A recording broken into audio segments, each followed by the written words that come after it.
I think a good thing is just to start with something kind of simple. We're gonna introduce soon something called the box model. But to really get into the right mode, I want you to take a couple of guesses. So please pause after each of my questions and see if you can guess. So imagine this is an email service I have on the web. And I am now typing an email. And my nickname is Ali, by the way. So I have my nickname there, Westergaard Ali. And I'm about to send. Now, this whole thing with the functionality of me sending and writing and so on and so forth, I wouldn't have seen it, and then these things would not have been placed here unless I had CSS that could help me visualize content. So if I now want you to understand what actually goes along here. So for example, if I do this and ask you, when I'm creating distance between buttons or between this text area and this button, whatever distance I create between, some students in this case didn't know these values, but I'm gonna, or these properties, I'm gonna ask you to pick one of the ones I'm giving you. So the value that the property that I would use in this case, would you describe it best by using margin, padding, border, height, or width? It's 5 different ones. And height and width, we usually talk about them as content, but there's like no property related to the box model called content. There's a property called content, but it does something entirely different. So let's just talk about them as height and width for now.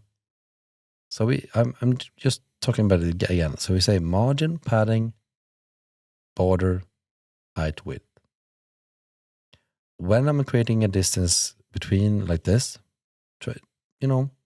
what would I use? So take a guess and I get ahead and answer. Margin. So margin is what we have between objects.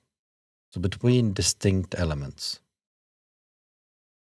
Remember this. It's important because many people confuse margin with padding.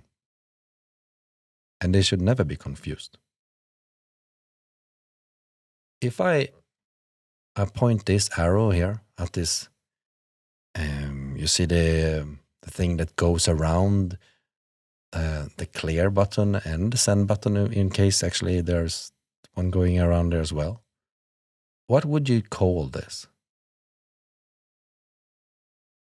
And pause and just answer that one. Yes, I think you got it right this time. Border. That's true. This is the border. And it's an extremely important part of the box model, and we'll get to that soon enough. But first, let's answer this one. The space between, now the line goes, it doesn't go all the way here to the D right now, but I think it's clear enough that there's space between here. And you can also say there's space between here. And there's actually space between up here on the left side of the text and to the right side of the text as well. If we don't want one thing to go all the way out to the border, but want to create space between the content up until the border, so to speak, create space inside of the element, what would we call that?